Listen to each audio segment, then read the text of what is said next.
Look, we've had a massive amount of stimulus, both monetary and fiscal. I think we're going to get some more from the U.S. government, and I think that is going to continue to fuel growth. We're actually forecasting disposable income to be up about 4% this year, which is a massive number. The offset of that is the rate of change will start to slow.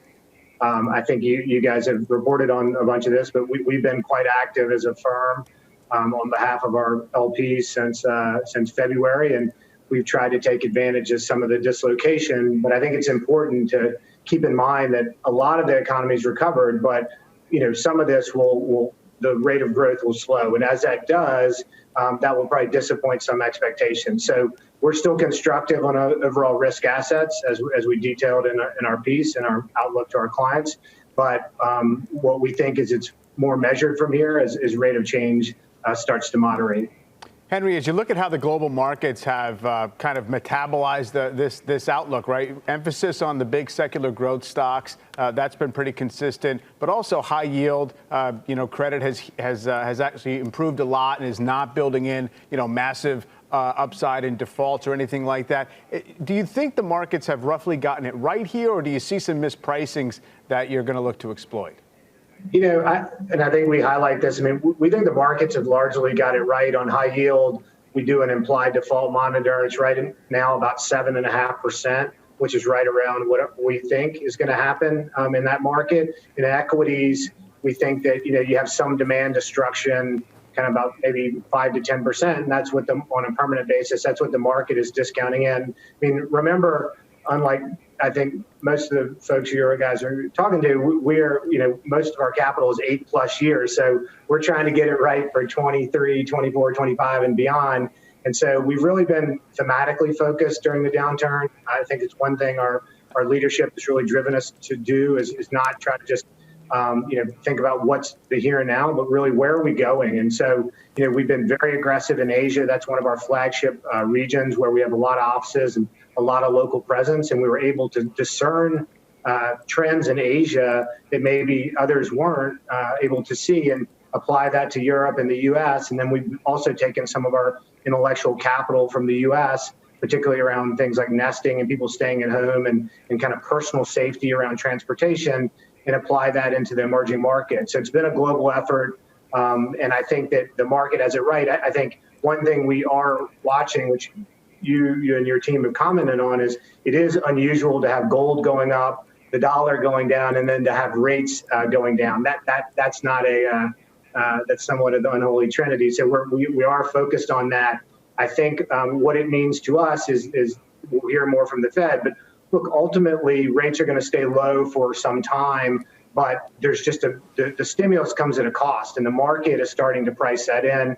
One of the reasons we built a really big infrastructure business globally and real estate is to create investments that have collateral, that are cash flowing, that can actually do well if you have some appreciation in inflation. That's not our base view in the near term, but I think portfolios now's the time to think about that. And so that will be a bigger part of the business that KKR participates in on a go-forward basis. And so we've had some success around that. But I think you've been right to highlight that. And that part of what we're seeing in the capital markets is abnormal. And I think it's worth noting. And it speaks to more stimulus probably coming in the U.S.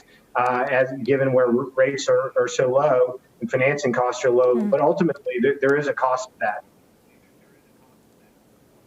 It's been sort of sluggish as far as M&A in general. Some deals, Henry, but high valuations, plenty of uncertainty.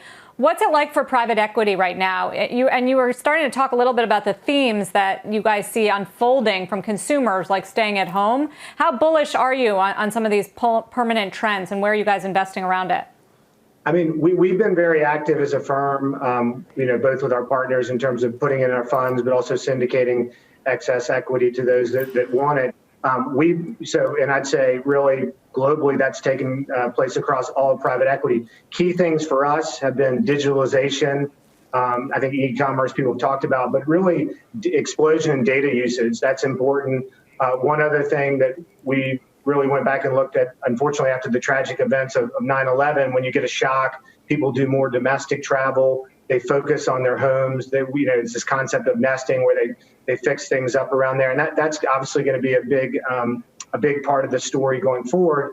And then there's just longer term themes where we want to work to invest alongside private sector and public sector, and that's things such as infrastructure. I also think there's a substantial upgrade of consumption in Asia. I mean, it gets reported a lot about China, and that's obviously an exciting market, but Southeast Asia is booming. That's a really important market for us.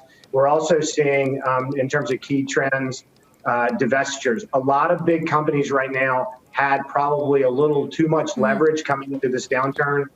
You as a team have reported on that. We agree with that, and a lot of those companies have needed to either, reduce their debt or maybe sell a subsidiary to create some liquidity, and that's not going to go away. I mean, ultimately, the economy feels good right now, and it will continue to rebound. But this is a shock to the system, and I think that we're trying to do three things right. One is get the theme right. Second is create operational improvement at the portfolio company. And third is create capital structures that are durable. And that the lesson from 2008 and 2009 coming out was to do that. And that's where we're focused as a firm, and we've got a pretty united effort around that. Got it. Henry, always good to hear from you. Thanks for giving us an update. Henry McVeigh from KKR.